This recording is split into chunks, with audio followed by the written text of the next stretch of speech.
And do tune in next week to hear some really amazing people getting the recognition they deserve. One or two have actually made me cry. Yeah, it's not what I expected at all. I can't tell anymore if you're actually enjoying all of this or if it's a bit too emotional now. Oh, good. Yeah, it's nice. It's been really emotional. It's really nice to be recognized not just by people at home, but also by the people who are impacted by the project. So yeah, it's been very beautiful. Good. Find out who he is and what he's done that's earned him one of our BBC Inspirations Awards next week. We will, of course, be back tomorrow with another edition of Outlook. Same time, same place. Hope to see you then.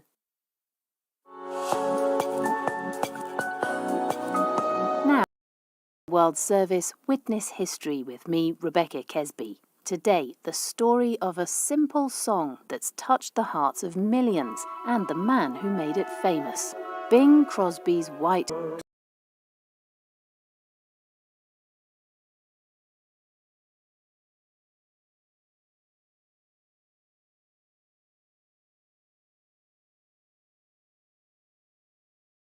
It's just a simple ballad melody. There's nothing particularly unique about the musical structure of it. It's sort of a haunting melody that fits the spirit of the Christmas season.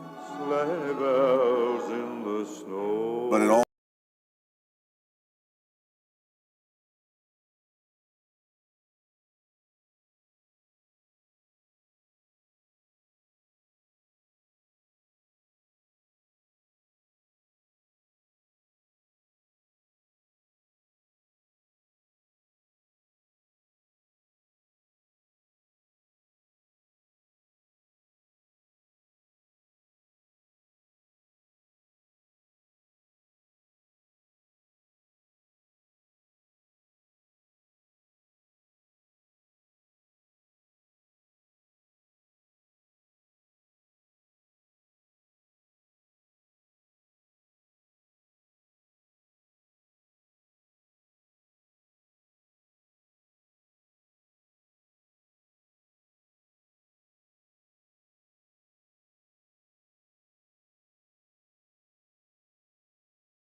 and hear how the crisis is unfolding before their eyes. And we'll be bringing together leading experts to hear how we might make a better future. Join Neil Rizal and Greer Jackson for The Climate Question, today at 20 GMT.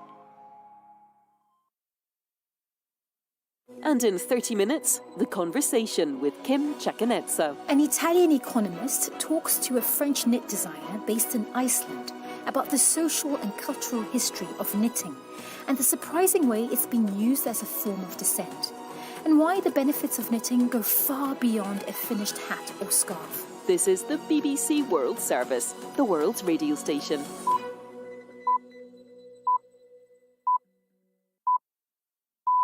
At 13 hours GMT, welcome to the newsroom from the BBC World Service. Hello, I'm Valerie Sanderson.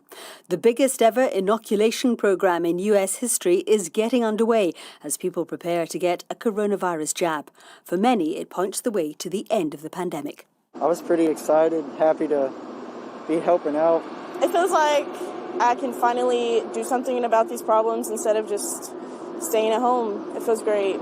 Still in America, President-elect Joe Biden is due to be officially designated the next occupant of the White House by the US Electoral College. Also, the EU says a Brexit deal could still happen as talks continue. And just a few hours from now, South America will experience a total eclipse of the sun. As we see those final moments of sunlight diminish and we see that diamond ring, we are suddenly plunged into total darkness. That's after this news update. Hello, I'm Aaron Safir with the BBC News. The European Union's chief negotiator, Michel Barnier, is reported to have told ambassadors that a post-Brexit deal can be wrapped up in days if the dispute about fishing rights can be resolved. In a tweet, Mr Barnier said the talks had to be given every chance of success, but highlighted how compressed they'd been. From Brussels, Nick Beak reports. After a succession of gloomy briefings to EU ambassadors, Michel Barnier was said to have offered a more positive assessment this morning. One senior EU source told me that Mr Barnier reported some progress on competition rules, which now pointed towards a compromise in this area. On fishing, the sides were said to be very far apart. But Mr Barnier suggested if a path to an agreement could be identified here, then the wider trade deal could fall into place in a matter of days. The first Americans to be vaccinated against the coronavirus are due to receive their injections in the coming hours. Frontline healthcare workers, the elderly and other vulnerable people will be given priority. More than 2,000 Americans are dying every day from COVID-19. Deborah Alfarone of CBS News in Washington says the vaccine rollout presents big logistical challenges. UPS and FedEx, they are going to be taking those vaccines from Pfizer, their 2 plants, to all of the states. And then it's up to the states to decide where they go. But there's a couple of things that might prove to be challenges. And one of those is that they need additional supplies in order to administer those doses. And those are coming in separate deliveries. So that could lead to delays. And then there's the challenge of getting people in the door and then back again for that second dose. European countries are taking diverging approaches to stemming the spread of coronavirus over the impending Christmas holidays. France is easing travel restrictions on Tuesday after 6 weeks of confinement. Meanwhile, German officials have warned against a Christmas shopping frenzy before non-essential stores close on Wednesday. London's Mayor Sadiq Khan is pushing to close pubs and restaurants as transmission rates soar. A wide range of Google services, including Gmail, YouTube and Google Drive, appear to be down in many countries around the world. The internet giant's website confirmed the outage, but it did not say what had caused it or when services would return online. The popular Google search facility does not appear to have been affected, in Britain at least. Negotiators from the World Trade Organization have failed to broker a deal that would have reduced global fish subsidies despite 2 decades of talks. The issue was supposed to be agreed by the end of this year. Countries around the world spend tens of billions of dollars subsidizing their fishing fleets. The United Nations estimates that 90% of the world's marine stocks are fully exploited, overexploited or depleted. You're listening to the latest world news from the BBC. There's been a row in the Malaysian parliament after 3 MPs who were supposed to be in coronavirus quarantine, including the health minister, were allowed to turn up and take part in a vote. Michael Bristow has the details. The legislators were transported to Parliament by ambulance in full protective clothing, including face masks and gowns. They waited in a special room and then took part in proceedings from an empty public gallery. There was anger because they were supposed to be isolating at home after coming into contact with people with the virus. Many opposition MPs walked out in protest before the budget vote, which was passed. The current Malaysian government has only a slender parliamentary majority and is holding on to power by its fingertips, and so every vote matters. Russia has denied it was behind an alleged hacking attack on internal email traffic at the US Treasury and Department of Commerce. US officials have yet to release details, but have confirmed that a breach occurred. Here's our technology correspondent, Rory Cathlin-Jones. America's cybersecurity agency has warned that a hack of SolarWinds, an IT company with a wide range of government customers, has the potential to compromise systems. Both the Treasury and Commerce departments have been affected by the hack. Reuters is reporting that the attackers may have been able to read sensitive government emails, and the news agency says 3 sources have told it that a Russian group was behind the attack. Russia's foreign ministry described that allegation as baseless. The former Liverpool Football Club manager Gerard Houllier has died at the age of 73. Reports said he'd recently had surgery after years of heart problems. He's revered by Liverpool fans for winning 3 trophies in 2001, the UEFA Cup in Europe and the FA Cup and the League Cup in England. He also won top-flight titles in France with Paris Saint-Germain and Lyon. BBC News.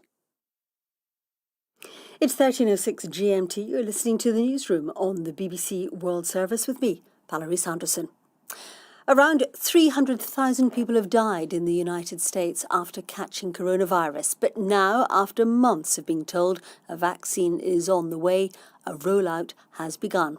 Just days after it was approved by regulators in the US, batches of the Pfizer-BioNTech jab were shipped out of the Pfizer plant in Michigan. They're now being transported by United Parcel Service, UPS, and FedEx from their depots in Tennessee and Kentucky. These UPS workers say they feel privileged. They just came up and said, hey, you're going to be one of the few people unloading the vaccines for us, and that's pretty monumental for us, so I was pretty excited, happy to be helping out. It feels like I can finally do something about these problems instead of just staying at home. It feels great. You know, it's very humbling. I had the privilege years ago of flying F-18s in the United States Marine Corps and, serving in the First Gulf War and a bunch of other things. But, this is a different type of mission. We're literally, at war against this global pandemic.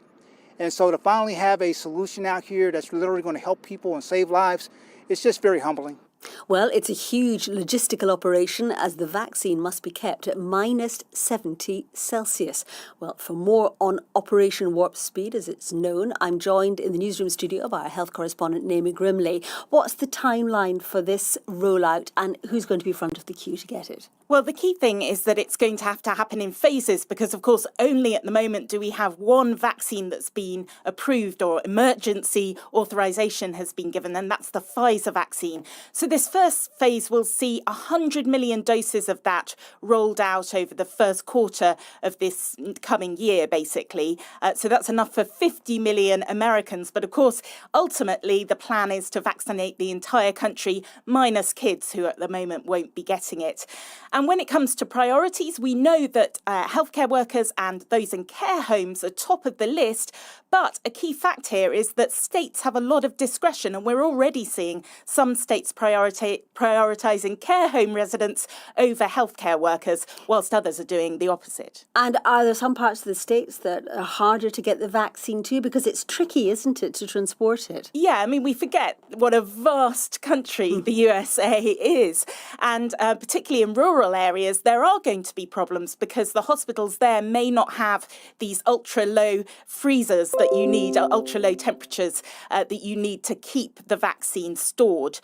So it may well be that rural communities do end up losing out. And, again, the problem at the moment is that not all states have got their, ducks in a row on this. And there's also worries from the Centre for Disease Control that the whole programme is essentially underfunded, that Congress hasn't released enough funds to make this work properly. And is there much scepticism about this vaccine in the US? There still is when you compare it to European countries. If you look at a recent survey done by the Pew Research Centre, it said about 60% of people were willing to take it. But in order to achieve herd immunity, you need around 80, between 70 and 80% এবারে of people baby to take bump it up. প্রকাশ্যে And the আনলেন real Priya problem Jannatul for the United States is you have this hardcore, about 20% of people who will not shift their view on the এবারে vaccine. They baby think it's bump not প্রকাশ্যে going to আনলেন be safe Priya and they're Jannatul refusing to take it. শোবিজের আলোচিত And that model includes, we're told, অভিনেত্রী ও Dr. উপস্থাপিকা Anthony Priya Fauci. That includes some healthcare বলেন workers, believe it or করোনার জন্য not. যেসব Thanks, Naomi Grimley there. অভিনেত্রী Well, বলেন one of the least understood and most করোনার জন্য controversial যেসব exercises in American democracy will get underway in a few hours' time when the Electoral College করোনার জন্য যেসব নিয়ম মেনে চলা দরকার তা সবই মেনে চলছি Joe Biden won the popular vote in November সমালোচনারও and, শিকার more হয়েছেন importantly, Priya Jannatul 306 electoral votes, enough to beat Donald Trump. So who are the electors? Our correspondent Jane O'Brien went to meet two of them in Maine. 18-year-old Jay Philbrick is one of the youngest members of the Electoral College, a bewildering and increasingly controversial part of America's political system that holds little obvious appeal to a college student. I'd say I'm naturally sort of a nerd. I like math, I like science. That's what really excites me. I mean, but I'm also someone who really cares about the people around me. Jay was nominated by the Democratic Party in Maine to vote for Joe Biden, who won the state overall.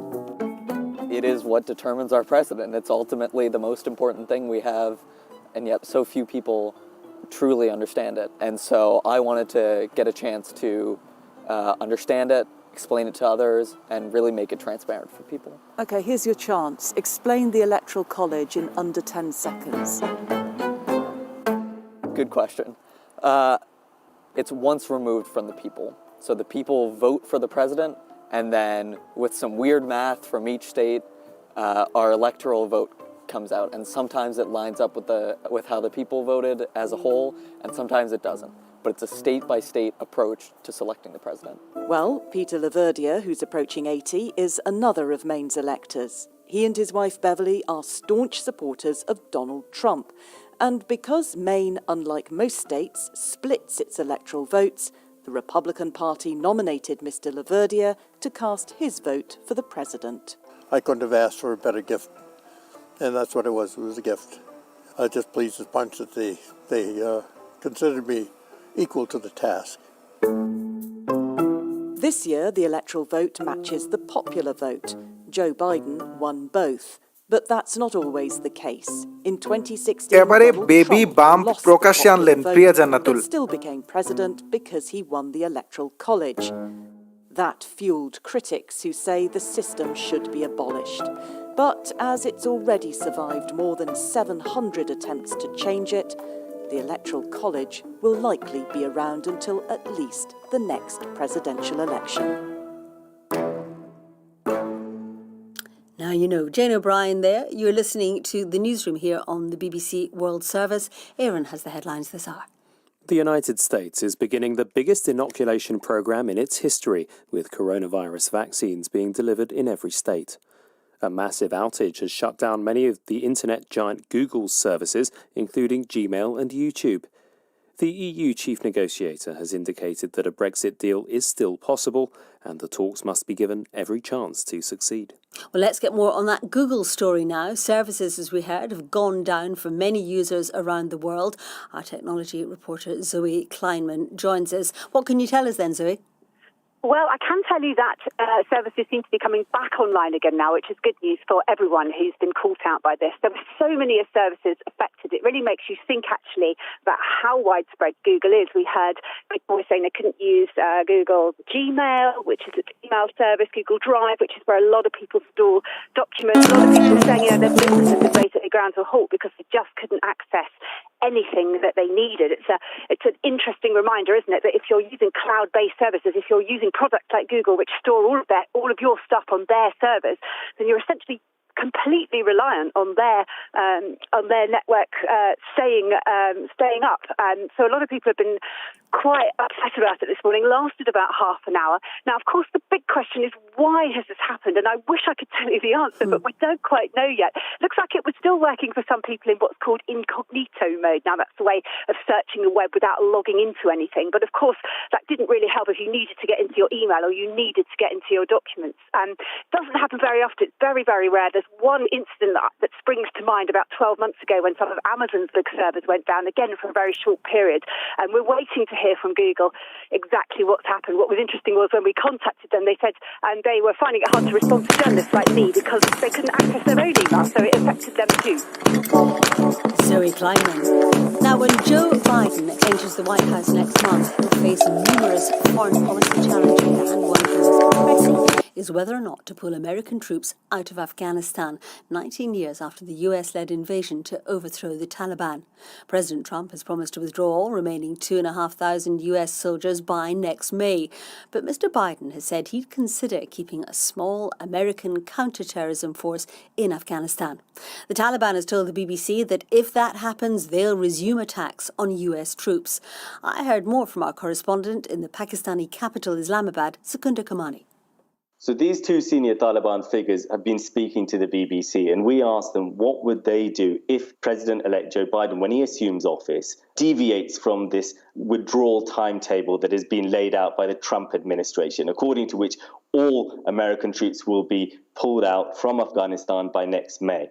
And these Taliban figures said that they don't believe that Joe Biden will deviate from that schedule. They hope that he won't. But they said if even one foreign soldier is left within Afghanistan after May, they will resume attacks on international forces because they regard them as occupying forces. And that's something that they haven't done ever since the US-Taliban agreement signed back in February. So that would be a severe escalation of the conflict once again. But there have been ongoing Taliban attacks, haven't there? Yeah, that's right. It's key to remember that this US-Taliban agreement signed by the Trump administration in Doha back in February, that set out this timetable for the withdrawal of all American forces by next May in exchange for security guarantees from the Taliban on not allowing groups like Al-Qaeda to operate in their territory. But the Taliban never agreed to stop carrying out attacks on the Afghan government. And that's what we've seen over the last year. Lots of attacks on Afghan government forces, lots of civilian deaths. So it's this strange dichotomy that doesn't make sense to many Afghans. Why the Taliban, who have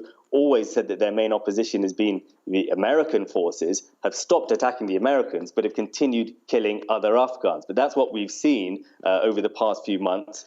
And I suppose the Afghan government is desperate for some kind of US presence because they're being attacked at the moment, even though this so-called peace deal has been agreed. That's exactly right. American air support is key to preventing more and more areas and potentially even large cities in Afghanistan falling to the Taliban. There is a big fear amongst many in Afghanistan that were all American troops to be withdrawn by next May, assuming there's no substantive peace deal that's been done between the government and the Taliban by then, which seems very, very unlikely, that the country could then fall to the Taliban. There could be some kind of military victory for the Taliban. So there's a lot of concern in Afghanistan. Even NATO, the Secretary General, has expressed concerns about a hasty withdrawal, warning of the dangers of that and what it could mean for Afghanistan and the rolling back of the fragile progress that's been made in the country over the past few decades since the Taliban were overthrown. Secunda Kamani. Over the weekend on the newsroom, we were reporting on the missing children in northwest Nigeria who are believed to have been taken by bandits. Government troops have surrounded the area in Katsina State where gunmen are believed to be holding the children. But there are confusing reports of how many pupils were taken and how many are still missing. Our regional Africa editor, Will Ross, gave me the latest. It is a confusing situation. There is still, we understand, quite a lot of anger and apprehension amongst obviously the parents of the missing children. And as you say, the numbers are completely extraordinary. We know that the school has more than 800 students, and parents and people in the area are saying roughly half of that number are still unaccounted for. whereas we've had government officials or a presidential spokesman saying as few as 10 students are still missing. So completely conflicting information on that part of it. But also when the government says, we've surrounded the area where the gunmen are believed to be holding the students, we're talking about a vast forested area which has been pretty lawless for some years now. So it's not as though they've got them pinned down in a small confined area. So it's still, it's still pretty unclear what the next move will be for the military, how many students are in captivity, and in what, how dangerous the situation is. But we do believe that this area where they were taken from is an area where usually people are kidnapped for ransom and not for any other reason. This is Katsina State. That's right, Katsina State. But the criminality, which has really got completely out of hand in northwest Nigeria, originated really in Zamfara State in the northwest and then has spread to Katsina and Kaduna. And there's a great deal of anger amongst communities there who feel that the government simply hasn't done enough. Despite so many promises, they just haven't done enough to stop what are effectively armed bandits that live in rural camps. They move around, harassing villagers, abducting people, stealing large amounts of cattle. And despite, numerous promises from the government and the military saying a new operation is beginning and they're going to wipe them out and claims of success, these attacks simply have not ended, which is of great concern. Of course, President Buhari is under a lot of criticism because this is not the only problem of insecurity. There's also the northeast of the country with the jihadist attacks and attacks in the Niger Delta. So a big problem for him with growing insecurity. Well, Ross and Aaron has some other stories from our news desk.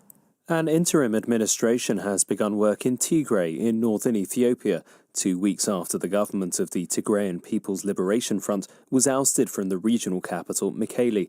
On Sunday, Prime Minister Abiy Ahmed visited the city and met generals who led the military operation against the TPLF. Phone lines that had been cut off for weeks have been restored, but there's still no internet. The new interim administration has ordered civil servants back to work. France's Chief of Defence Staff has not ruled out the idea of negotiating with hostile forces operating in Africa's Sahel region. France, which has more than 5,000 troops in the region, has often stated publicly that there must be no negotiation with jihadist groups. However, General François Lecointre told Radio France International that negotiating with the enemy was possible, although he stressed this was a decision for politicians to make. The German president, Frank-Walter Steinmeier, has told Germans to ask themselves what more they can do personally to stop the spread of coronavirus. Mr. Steinmeier said the stricter measures being imposed on Wednesday were unavoidable, as the virus was threatening to run out of control. Turning to the Christmas holidays, he said giving presents could wait, and efforts to save lives and stop the health service from collapsing could only succeed if people radically restricted their contacts over the coming weeks. Well, Sunday's deadline came and went, and negotiators from the EU and UK are beginning a new push to reach agreement on their future relationship after deciding to carry on trying to resolve their differences. The EU's chief negotiator, Michel Barnier, has been updating ambassadors from the 27 EU member states in Brussels, and the president of the EU Commission, Ursula von der Leyen, has been answering questions on the UK's position at a virtual OECD summit. Here's some of what she had to say. Well, first of all, there's movement. That is good. The transition period ends. So we're talking about a new beginning with old friends, but we should also be clear from the 1st of January on, and this is in 3 weeks, the UK will be a third country to the European Union. And what we have sorted out such a package already in the agreement, but what is essential now to finalize the one and only important question, that is, if the UK wants a seamless access to the single market, and the single market of the European Union is the largest one in the whole world, they are welcome. But they either have to play by our rules, because this is a matter of fairness for our companies in the single market, or the other choice is there's a price on it, and the price is quota and tariffs. We're on the very last mile to go. But it's an essential one. And we want a level playing field. We want a level playing field not only at the start, but also over time. And this is the architecture we are building. And we are fine about the architecture itself, but the details in it, do they really fit? And these are crucial points. Because, again, it's a matter of fairness. It's a matter of fair competition. And we want to ensure that. Ursula von der Leyen, the President of the EU Commission. And finally, in around 3 hours' time, parts of South America will be treated to a total eclipse of the sun. However, the weather forecast of clouds and rain could disrupt the view of the many scientists and tourists who gathered in one of the only areas of the Earth from where it will be visible, the central Chilean region of La আলাপকালে পিয়া আরও জানান সন্তান জন্ম দেওয়ার জন্য নিজেকে মানসিকভাবে প্রস্তুত করাটা জরুরি। এ সময় বিষণ্ণতা ভর If it's completely cloudy as it is now, or worse, we're going to miss only one dimension of the eclipse, because there are many other things that we can appreciate, and the most noticeable is going to be the change in lighting, which will definitely happen. We may not see the sun hiding, we may not see the corona, but we will see the lighting change. The effect of night in the middle of the day is going to happen anyway. A British astronomer and representative of the dark sky movement, Josh Jury, who campaigns to reduce light pollution in our skies, told me more about the phenomenon. It is a total solar eclipse. So this is a particular eclipse where only few locations around the world will see day turn to night, and when the sun will effectively be eclipsed by the moon. The eclipse shadow will be tracking over the Pacific Ocean to where the major land masses along the Chilean and Argentina border will be able to witness the event.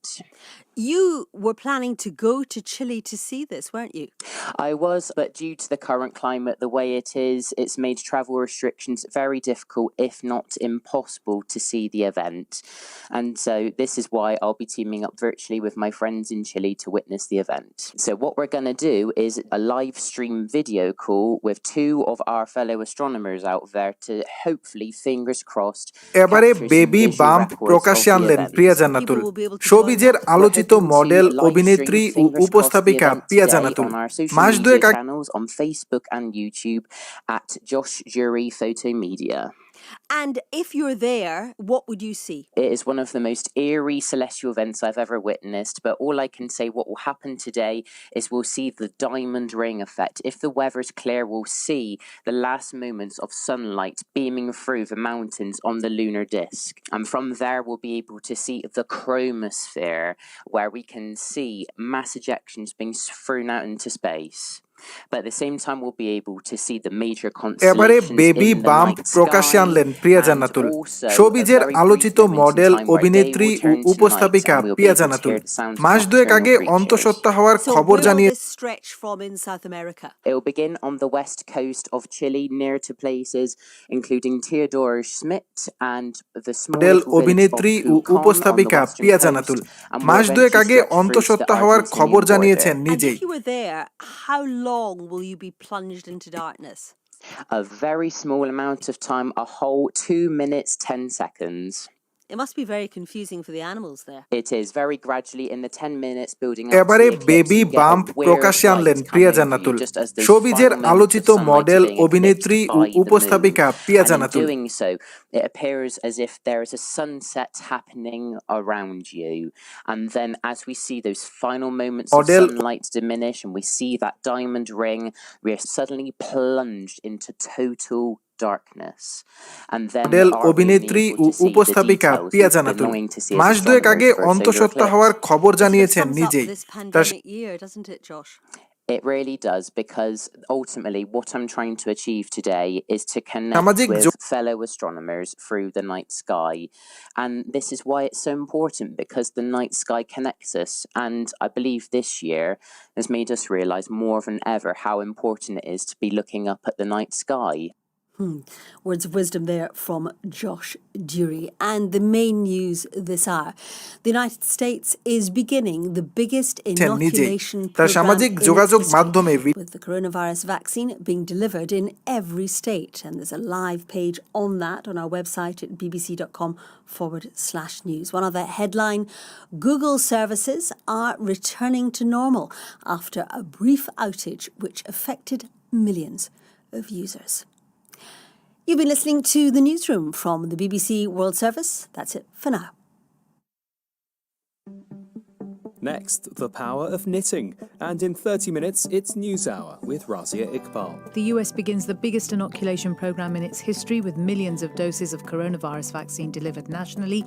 And the master of spy fiction, John le Carré, has died, aged 89. Then the guest on Hard Talk is the author, Bernardine Evaristo. I'm determined to use my platform to speak out, because otherwise people will think that because I've had this amazing year and been successful, that the job is done.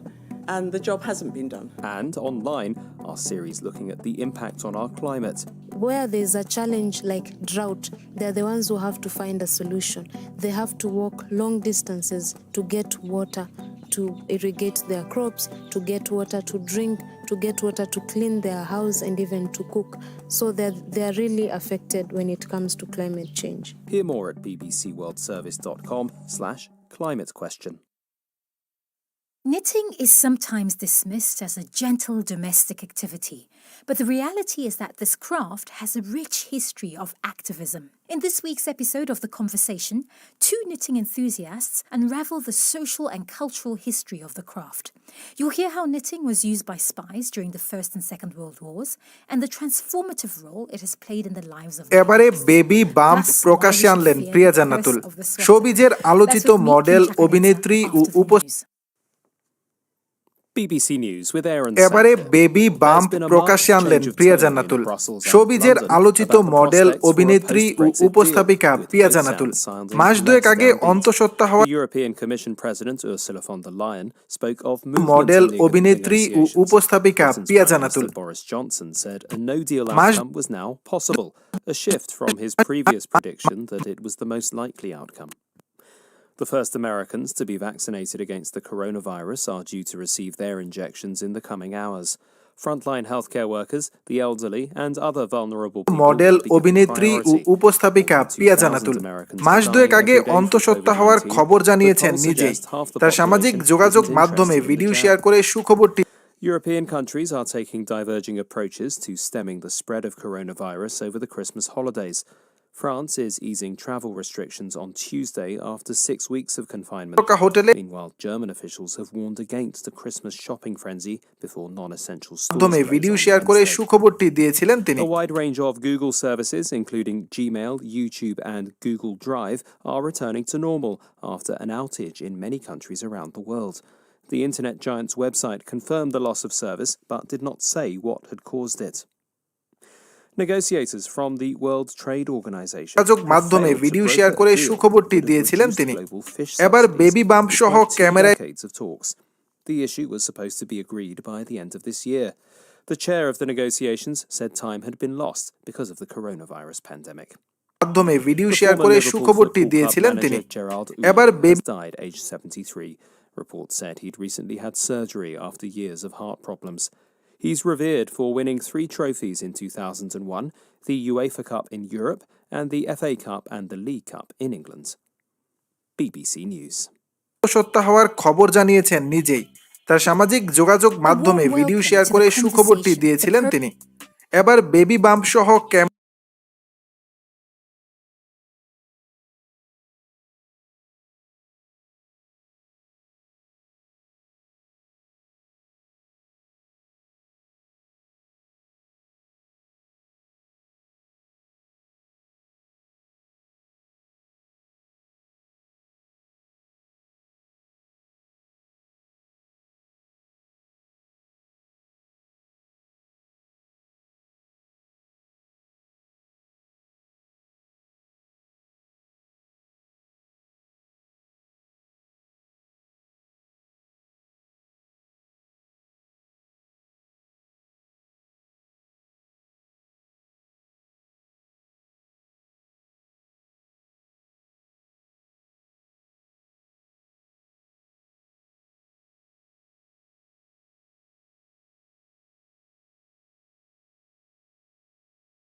More than 1,000 suggestions from you, the Outlook listeners, of people you find inspiring and who you want.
Wanted us to consider. We are going to roll those over to next time.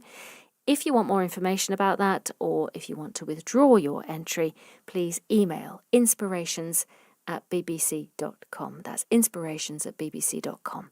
And do tune in next week to hear some really amazing people getting the recognition they deserve. One or two have actually made me cry.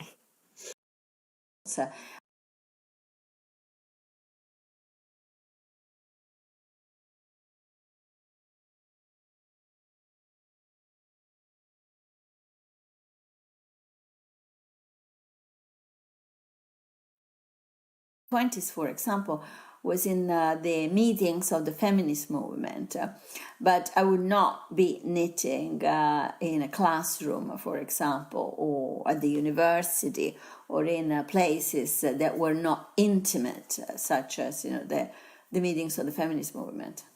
Why is that? Why did you feel that you couldn't do it out in public back then? Well, I think there was a little bit of a stigma about knitting. So I was not ashamed, of course, but it was somehow the image that I was projecting of the strong woman that wants to have a career and all of that somehow clash with the image that people had of the knitting. Now, of course, within the feminist movement, it was a different thing because there were many women like me who knit. Well, Hélène, I know that your love of the craft extends to knitting in some very unexpected places. I hear you've taken your knitting needles out to a nightclub. I mean, people must have stared at you if you were in the nightclub with knitting needles. I don't know if they were staring at me, but I can tell you they were certainly staring at the knitting because it was white. It was an Aran sweater, it was in the 80s disco time, and the only thing you could see is this white... this white thing, but I mean, I've always been knitting, and you will still today always find me with my knitting just about anywhere. I don't care. It's also my only way to calm myself and to be. এবারে baby bump প্রকাশ্যে আনলেন প্রিয়া জান্নাতুল। শোবিজের আলোচিত model, অভিনেত্রী ও উপস্থাপিকা প্রিয়া জান্নাতুল মাস দুয়েক আগে অন্তঃসত্ত্বা হওয়ার খবর জানিয়েছেন নিজেই। তার সামাজিক যোগাযোগ When you say it calms you and that being outside is difficult enough, are you referring there to your Asperger's diagnosis? Yes. Mm-hmm. Yeah, that came much later, but it kind of made all sense afterwards. So knitting is just kind of a really very good therapy for me. Right. Loretta, I'd like to know a little bit more about মাধ্যমে video share করে সুখবরটি দিয়েছে। She taught you how to knit, but what kind of person was she? Well, my grandmother was born in 1901. She was the first of 10 children. She came from, a relatively well-to-do family, but because she was female and her mother died in childbirth when she must have been 10 or 11, so she ended up looking after the entire family. And, it was the women's responsibility to clothe the family, of course. because they didn't have a public life. So they cook, they clothe the kids. So that's why the women knitted. There's also a beautiful knitting love story in your family that involves your grandmother and your grandfather. Tell us about that. Yeah, so this is the reason why I'm here, I guess. It's knitting socks. So she was madly in love with my grandfather, who died when she was relatively young. She was 56 years old, and she was always talking about him with me, and she was talking about the love story between them. And so I learned that she was knitting socks for a brother who was in the trenches in World War I. The brother knew this man who didn't have anybody to knit সহ ক্যামেরায় ধরা দিলেন এই model অভিনেত্রী He decided to share the socks that my grandma was রাজধানীর একটি sending 5 তারকা হোটেলে এক অনুষ্ঠানে বেবি বাম সহ দেখা গেছে তাকে and the man who would become my grandfather survived, but he was seriously injured. So when he recovered, the war was over. So he decided to go to Rome and meet this woman who had been knitting for him. And so he went to Rome with the socks. And this is the beginning of the love story. So they met, and of course, they realized that they had been in love during the war because he was so curious about her and she was so curious about him. Wow. And that was it. So I thought that was the most romantic story I've ever heard. That is an incredible love story that deserves a film. Now, Ellen, you went from being a lawyer in France to a professional knit designer in Iceland. Now, that's quite a career change there. Tell us why. I couldn't see my future in it. I just saw a black hole and I needed to change. And just by pure coincidence, I met some Icelandic people at a party in Paris, and they invited me to go to Iceland. So I just went to Iceland and just fell in love with it. Love at first sight. And it was the perfect opportunity to give a big change. So I came back to France, resigned from the bar, and 3 months later, I moved to Iceland. I was, of course, offered to work again as a lawyer, but you don't do the mistakes twice. So I said no. I absolutely wanted to integrate, so I went to work in a sheep farm to learn Icelandic. So with the wool and everything, I was so happy, and I was knitting all the time, of course. And so I started really to think, what do I really want to do? What is always bringing me pleasure? And the answer was the knitting, of course. Little by little, and now it's been 10 years that I've been just working as a knit designer. And Ellen, how did knitting, how did it help you to connect with the people in your new home in Iceland? How did it help you to connect with the people and the culture? In Iceland, actually, knitting is part of the curriculum. So all children, boys and girls, learn how to knit. That's really interesting. My husband is, well, he's never been knitting again, but he was telling me this story. It's saying like, it was like very nice because then you could approach girl. You had always an excuse like, can you help me with my cast on or something? Love that. I kind of fit like really well here in Iceland. I mean, having my knitting in my pocket all the time and knitting in the queue while waiting at the pharmacy, wherever. It's like something people do here. Knitting is really a living culture. So it's kind of part of the daily life. Love it. Now, Loretta, you are an economist and you normally write books about the financing of terrorism and other security-related matters. But you just published a book called The Power of Knitting, where you talk about your personal experience as a knitter, and you also explore the history of this craft, this ancient craft. What do we know about why people started to knit in the first place? I'm just trying to get a sense of the history of knitting. Yeah, so what I discover is that really knitting is the first craft that we have performed. So we go back to the fishing nets of the pre-Paleolithic period. So the fishing nets became tighter and tighter and tighter, and then it became closed. So this is why I say that knitting was really in our survival kit. But the interesting thing about knitting was a necessity for the people, for the masses. It was a proletarian sort of craft. The majority of the people would knit everything that they wore, and then they would undo it. For example, as the children grew up, they would undo it and knit something bigger. And I was absolutely fascinated by that. Ellen, what about the history of knitting in Iceland? Does it have a rich history?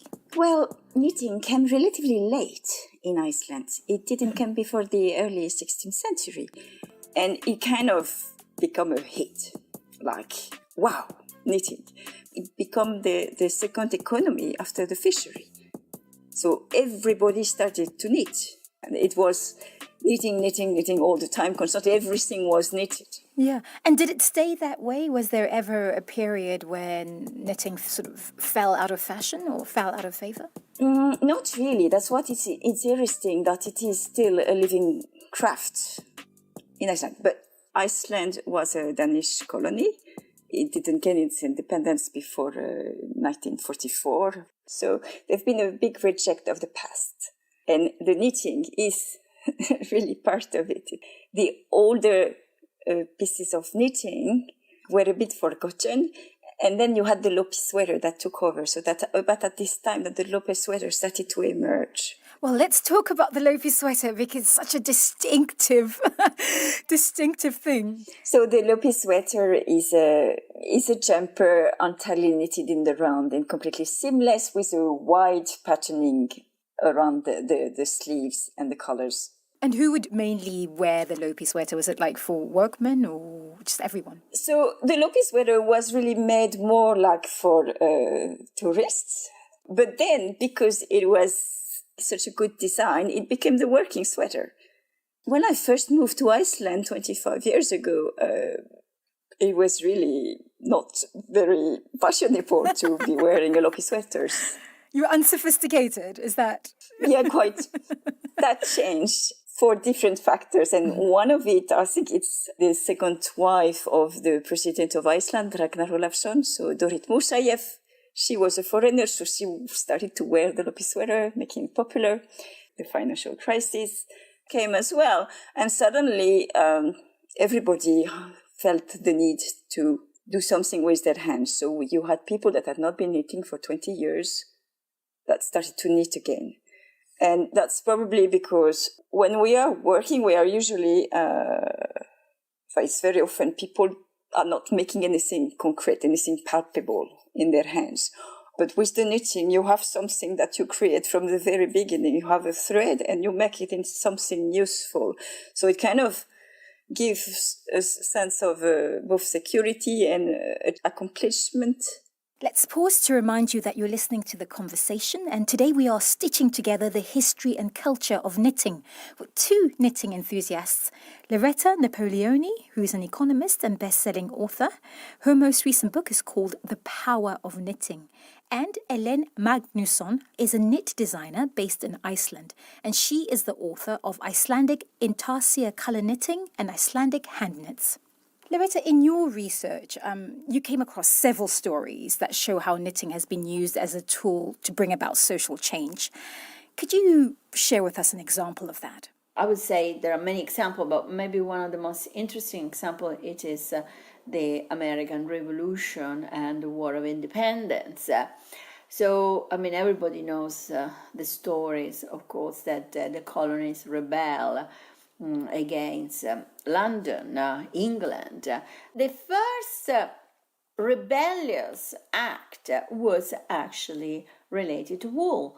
So the colonies would produce the raw material, the wool would be sent to the Midlands in England and processed, and then these products, textile, would be sold back to the colonies. So the colonies thought, why not selling whatever we want?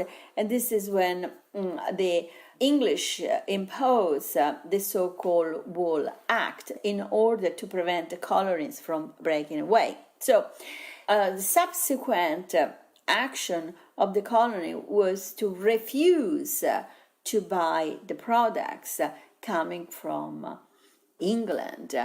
So at that point, the women got together.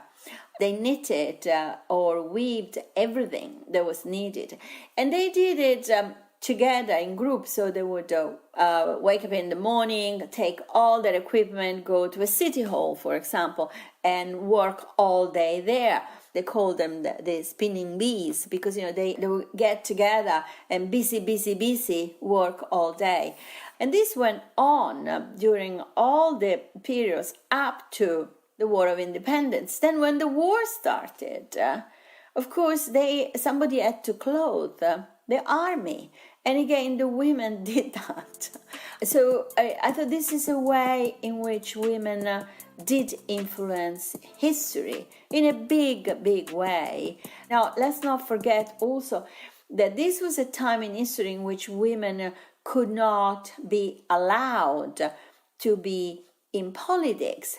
They also were not allowed to be in business. And then also in World War I and World War II, knitters were even used as spies, which I have to say is not the first image I associate with knitting. How did that come about? Well, knitting is a binary activity. It's like the Morse code. So you can encode anything you want, providing, that you agree a certain code. So the idea was to use these women that knitted, mostly was in the continent, in order to spy on the Germans and then pass on the information through their knitted items.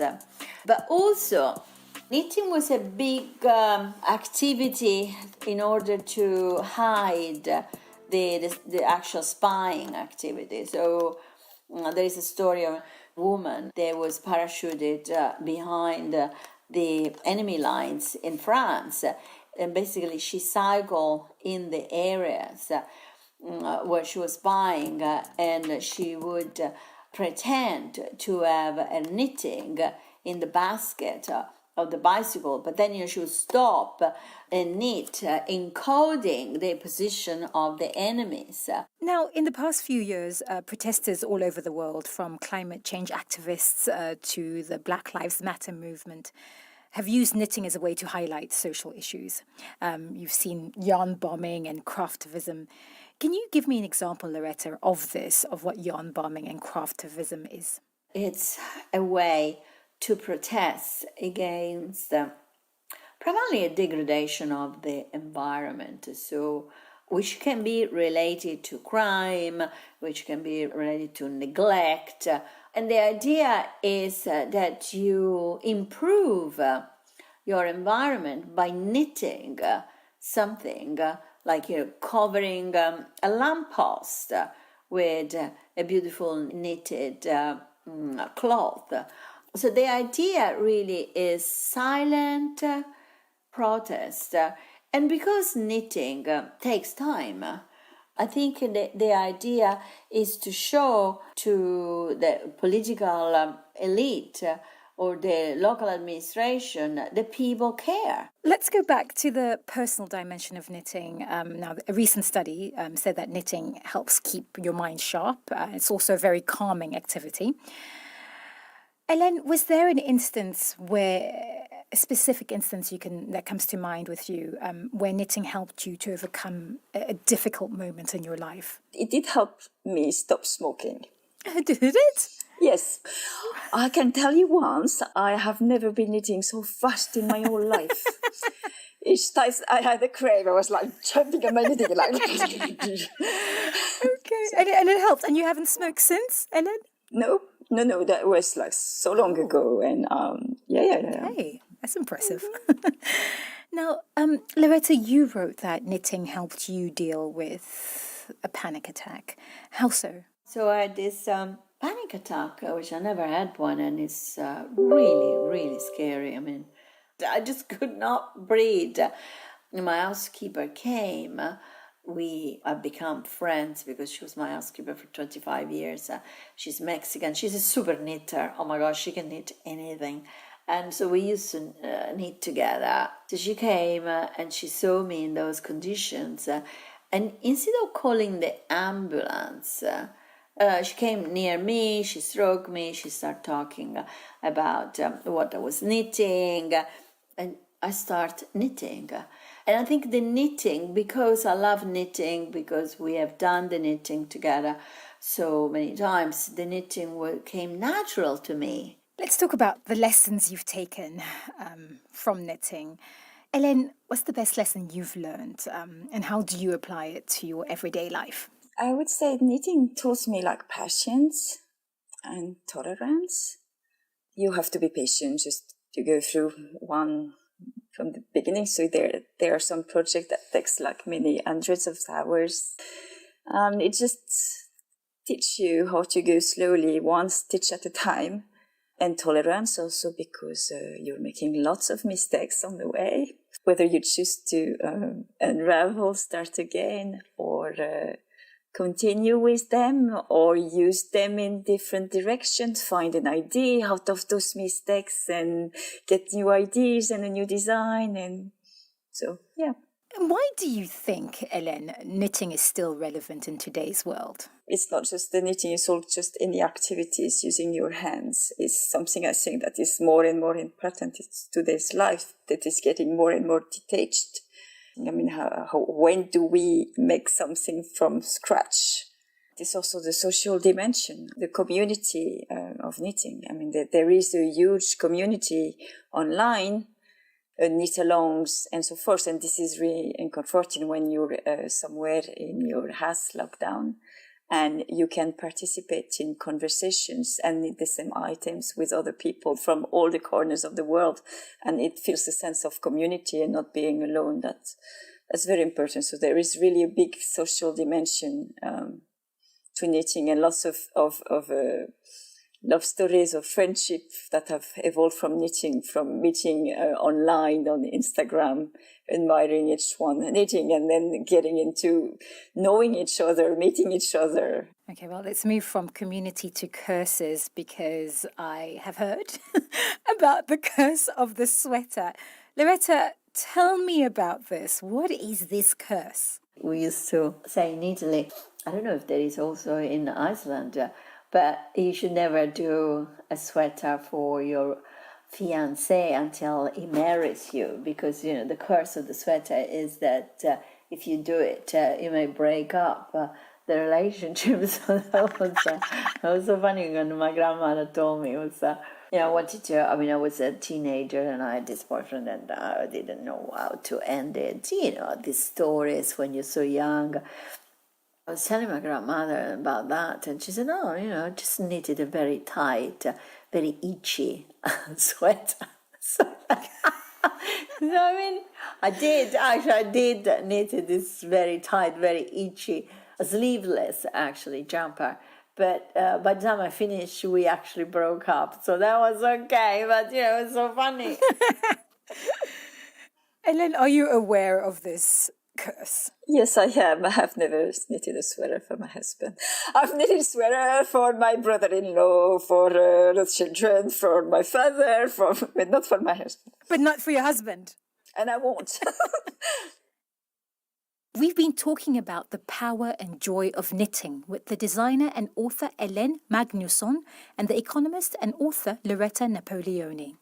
Thanks for listening to The Conversation. We're back again next week. I'm Kim Chakaneta. Till then.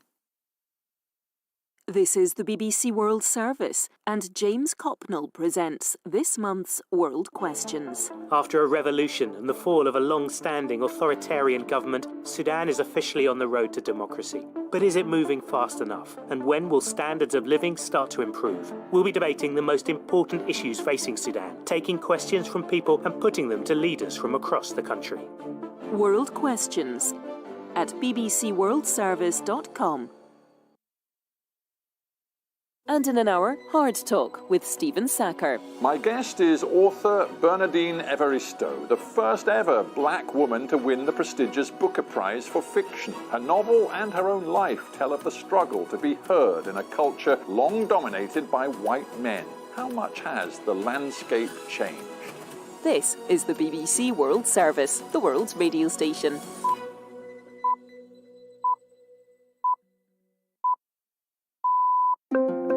Welcome to NewsHour from the BBC World Service. I'm Razia Iqbal. The United States rolls out the Pfizer-BioNTech vaccine. We speak to the man advising the programme. We have worked for the past several months to actually plan and rehearse every single step of how these vaccines will be transported, distributed and delivered. Meanwhile, some developing countries struggle to get the vaccine at all. Such conversations are tough because at the end of the day, at this time, it's a seller's market.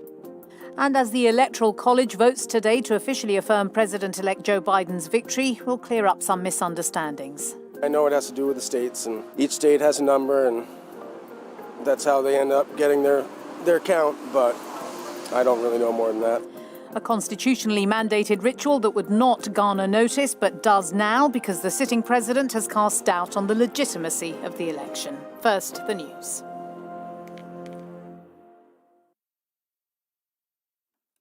Hello, I'm Neil Nunes with the BBC News. There's been a marked change of tone in Brussels and London about the prospects for a post-Brexit deal, with both sides sounding less downbeat. The European Commission President Ursula von der Leyen spoke of movement in the negotiations, which she said was good. She said the main sticking point remained fair competition. We want a level playing field not only at the start, but also over time.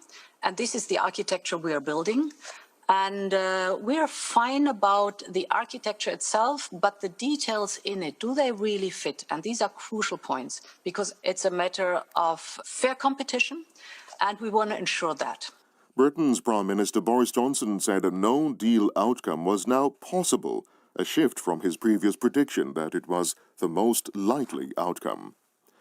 The first Americans to be vaccinated against coronavirus are due to receive their injections in the coming hours. Frontline healthcare workers, the elderly, and other vulnerable people will be given priority. More than 2,000 Americans are dying every day from COVID-19. Deborah Alfarone of CBS in Washington says the vaccine rollout presents big logistical challenges. UPS and FedEx, they are going to be taking those vaccines from Pfizer. There are 2 plants to all of the states, and then it's up to the states to decide where they go. But there's a couple of things that might prove to be challenges. And one of those is that they need additional supplies in order to administer those doses. And those are coming in separate deliveries. So that could lead to delays. And then there's the challenge of getting people in the door and then back again for that second dose.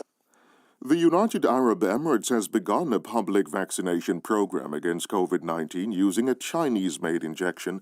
The scheme's been launched in the Emirati capital, Abu Dhabi, where at least 45 hospitals and clinics are participating. The program makes the UAE one of the first countries to start widespread inoculations. Google says it has restored most of its services affected by a massive outage in many countries. For almost an hour, millions tried in vain to connect to Gmail, YouTube, and other services, though Google's hugely popular search engine did not appear to have been affected. Here's Zoe Kleinman. So many services affected. It really makes you think actually about how widespread Google is. People were saying they couldn't use Google Gmail, which is an email service, Google Drive, which is where a lot of people store documents. A lot of people were saying, their businesses had basically ground to a halt because they just couldn't access anything that they needed. It's an interesting reminder, isn't it, that if you're using cloud-based services, if you're using products like Google, which store all of your stuff on their servers, then you're essentially completely reliant on their network staying up. So a lot of people have been quite upset about it this morning. World News from the BBC. Russia has denied it was behind an alleged hacking attack on internal email traffic at the U.S. Treasury and Department of Commerce. U.S. officials have yet to release details, but have confirmed that a breach occurred. Senior trade officials say international efforts to negotiate new rules to limit fishing subsidies will miss their target of an agreement by the end of the year. The discussions in the World Trade Organization are seeking to ban subsidies for fishing activities regarded as harmful. One of the targets in the UN Sustainable Development Goals was supposed to be reached at an agreement by the end of 2020. Andrew Walker reports. The WTO talks have been aiming to prohibit subsidies to fishing which is illegal, unregulated or unreported, or which contribute to overfishing or excess capacity in the industry. The official who's been chairing the talks, the Colombian WTO ambassador Santiago Wills, has told the organisation's member countries that an agreement cannot be made by the end of the year.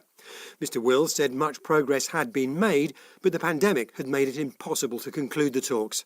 More than 170 environmental and sustainability campaign groups have previously called for an agreement to eliminate harmful subsidies by the target date. France's Chief of Defence Staff has not ruled out the idea of negotiating with hostile forces operating in Africa's Sahel region.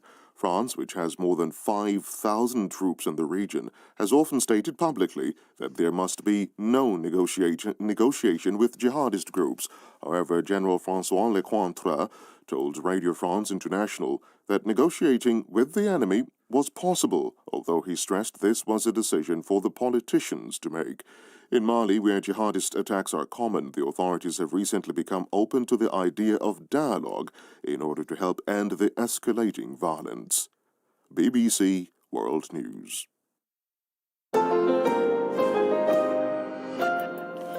Hello, I'm Razia Iqbal. Welcome to NewsHour from the BBC World Service. It comes to you live from our studios in central London. We begin today with the COVID-19 vaccine, and it is a big day in the United States. Nearly 3 million doses of the Pfizer-BioNTech vaccine are expected to arrive at 145 facilities, marking the beginning of an enormous logistical effort to stop what appears to be a rampant spread of the virus. The US numbers are as follows. 299,191 people have died since March, and 16,257,915 have been confirmed positive. The Pfizer plant in Kalamazoo, Michigan, is where the trucks carrying the vaccine set off from. Colleagues applauded the packers as the boxes were rolled out onto the trucks.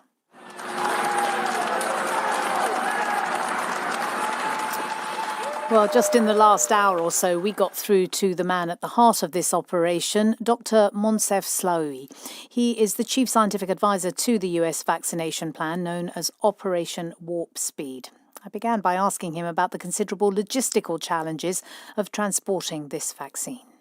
This vaccine requires a minus 80 degrees Celsius cold chain, and it requires that it be maintained absolutely 100% of the time, packaged in a way where it's actually in about 50 pounds of dry ice in a very well closed and designed boxes. Those are transported via trucking to the dispatching hubs of either UPS or Federal Express, depending on whether they will be shipped to the east or the west coast. And then they're put on aircraft as required or smaller vans and delivered. They are all treated as priority number one. They all have a GPS system inside every one of the boxes to be able to track the boxes and follow where they are. And there are, of course, temperature monitoring devices inside each one of the boxes to make sure no excursions happen as the vaccines are being transported. So very, very, very significant precautions taken to make sure the vaccine is stable and safe as it makes it to its delivery sites. My understanding is that the vaccines were being shipped on guarded trucks and that hospitals are installing security cameras. Is that something that's going to happen across the country? And that seems to suggest that there is real concern about the possibility of sabotage or intervention in some way. Well, I think that these vaccines are likely to be one of the most precious shipments that one can think of, and they could be the target of either a sabotage or theft. And therefore, it was, I think, very important to make sure, for instance, that the trucks and the vans that are transporting these vaccines are under the guard of the National Guard, and then and the hospitals have the appropriate security measures around them. I think it would be very unfortunate if anything was to happen to these vaccine doses. Every vaccine dose, frankly, is a life saved potentially. And of course, the implication of potential sabotage suggests that there are increasing concerns about those people who are sceptical of the vaccine. Frankly, this is not what we were thinking. We were potentially more thinking about other countries potentially, or terrorist activities. Outline for us then the prioritisation that is already being rolled out, that we know who is going to be getting this vaccine first. Yes, the very first vaccine doses will be inoculated primarily to very old, frail people that are in long-term care facilities, as well as to the healthcare workers that are in the front line, either taking care of subjects in long-term care facilities or taking care of patients in hospitals with COVID disease. That's really the very first wave of vaccination. After that, we're targeting healthcare workers, first-line workers, and people over the age of 65. That's about 120 million people overall. And our plans is to be able to have vaccinated this population by the end of the month of March. It will, though, be months before the immunisations have any effect on the pandemic across the US. On Sunday, more than 16.3 million people tested positive, and close to 3,000 people are dying of the virus every day. What percentage do you think needs to be immunised before you will feel that things can go back to normal? Herd immunity can be achieved when about 75% or 80% of a population is immunized, and when there are no islands of very low immunity, because the virus is able to develop if there are enough susceptible people in just one area. And we will have produced enough vaccine doses to immunize 75 to 80% of the US population by the month of May. That's the plan. So I would expect that by early summer, I hope, we will have actually converted many of the people that are hesitant to take the vaccine through our transparency and their capacity to look at the facts, to be immunized and to have immunized at least 75%, 80% of the population and be going back to normal life. In the meantime, everybody, of course, must remain vigilant, wear the masks, keep their distance, etc. It's imperative.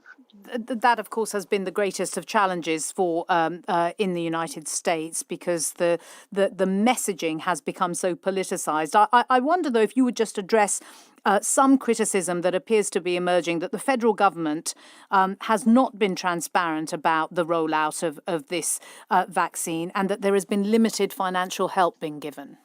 Well, frankly, I think that is not justified. I think as soon as we were able to talk about these programs, the 6 vaccines that we are developing, we have spoken about them. The first month and a half of the operation, we had to remain confidential because there were very significant partnerships being negotiated with the companies.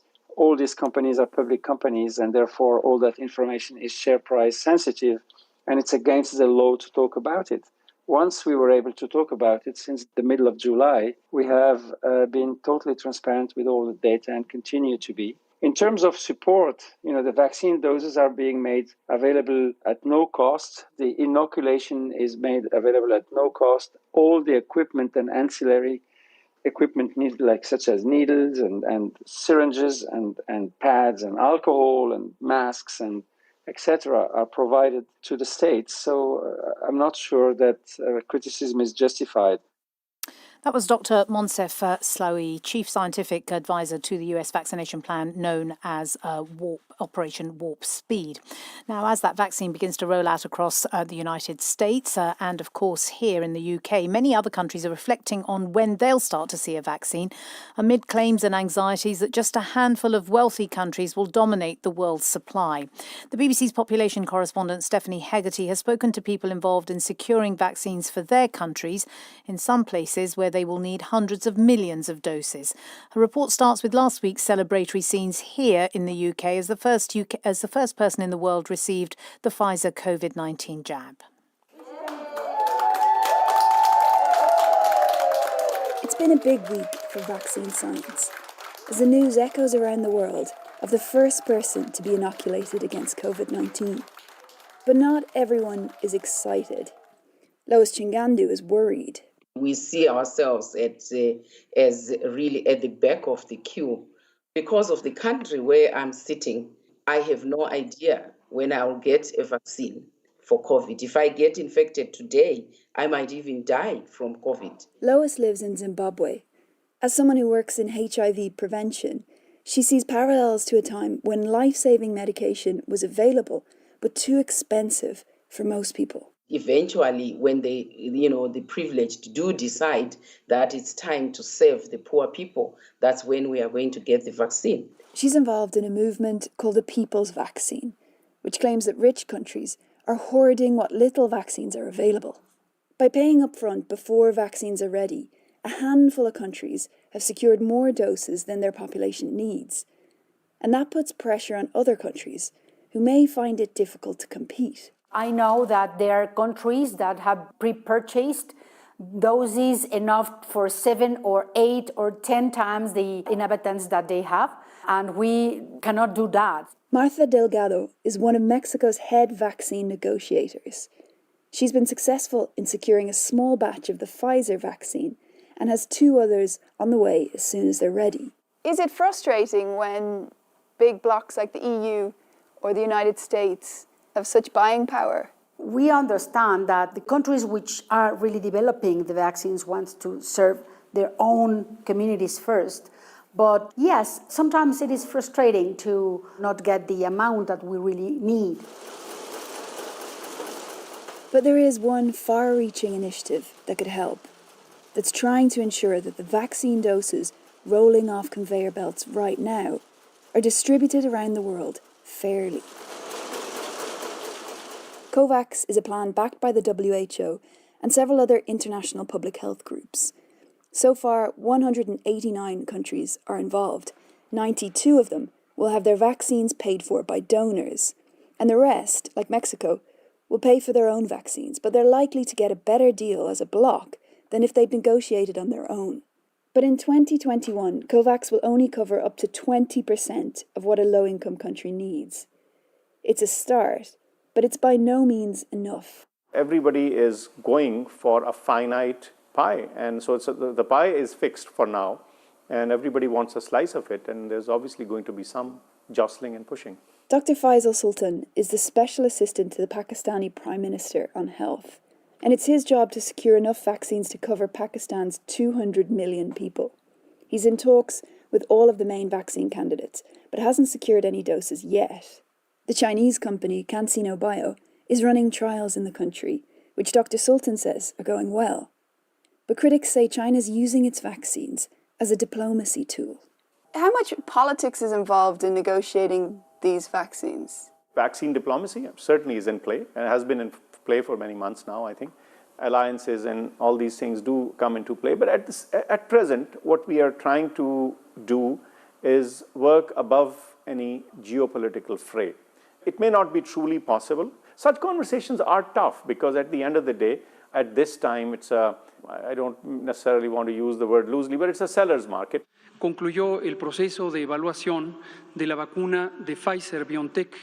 On Friday, Mexico announced that it had approved the Pfizer vaccine to roll out this year. But in Pakistan and Zimbabwe and most of the rest of the world, the idea of a vaccine bringing a return to normal life is still a little too far in the distance to really grasp. That was Stephanie Hegarty reporting. You're listening to the BBC World Service. I'm Razia Iqbal. This is NewsHour.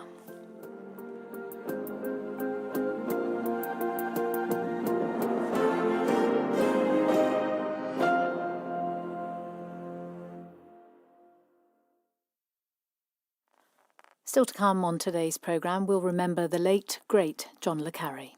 If you write a love story, or you write a story about street girls in London, you aren't immediately accused of running a brothel. But if you write a spy story, the more credible, the more authentic, the more plausible it is, the less credit you get for an active imagination. Novelist John le Carré will have more on him in 20 minutes. The BBC News headlines this hour. Both the European Union and Britain say progress is being made in negotiations over the future trading relationship. but warn the talks could yet fail. The United States begins the biggest inoculation program in its history, as we've been hearing, with coronavirus vaccine being delivered in every state. And Google services are returning to normal after a brief outage which affected millions of users.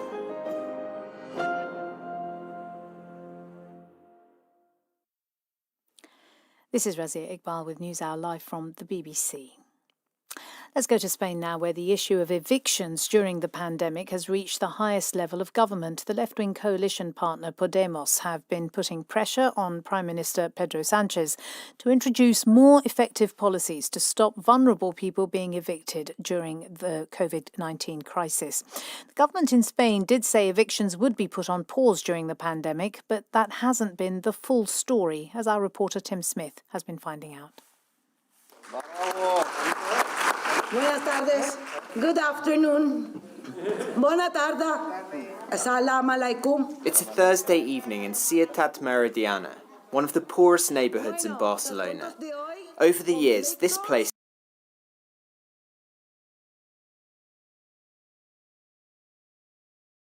has been given the unfortunate nickname in the local press of Eviction Town, due to the high number of home repossessions that happen here. Every week, the residents come together to discuss a range of local matters, and evictions are always on the agenda. One of those who stands up to tell her story this week is Cecilia, who's been told that she will soon lose her home.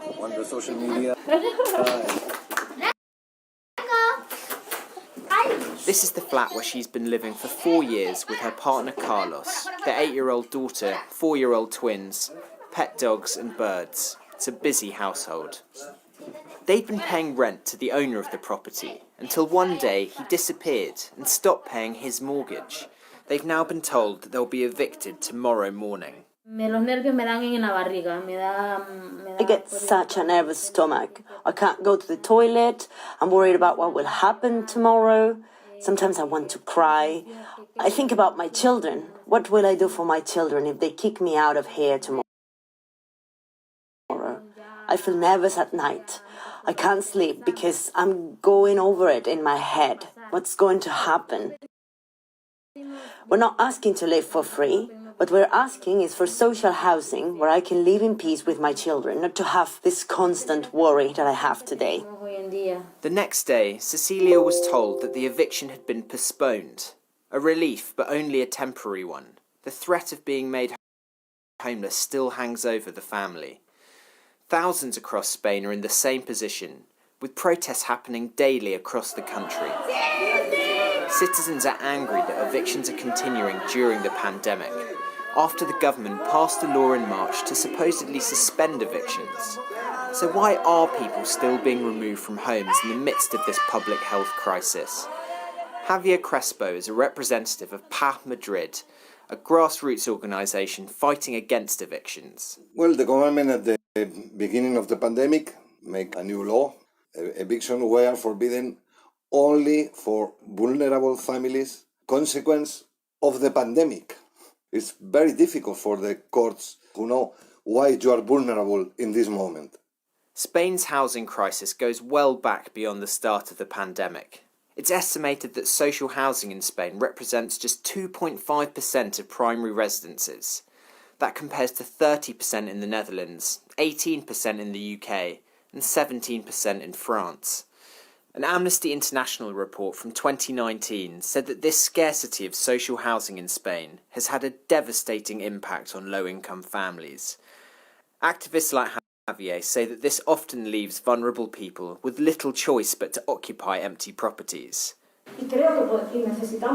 While private property owners and banks work to speed up the pace of evictions, activists in Ciutat Meridiana are hoping for meaningful policy changes from the government. The left-wing coalition partner Podemos have been pressuring Prime Minister Pedro Sánchez to safeguard all vulnerable families during the state of alarm.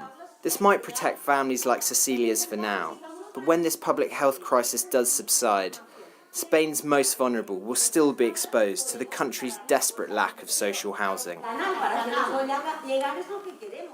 Tim Smith reporting from Barcelona. Brexit now, and negotiators from the UK and the EU are to begin a new push to reach agreement on post-Brexit trade arrangements after both sides agreed to go the extra mile. From the UK, we hear that the process still has some legs, and speaking for the EU Commission, Ursula von der Leyen said the talks are in the final stretch. There's movement. That is good. We're on the very last mile to go. But it's an essential one, and we want a level playing field. We want a level playing field not only at the start, but also over time. And this is the architecture we are building.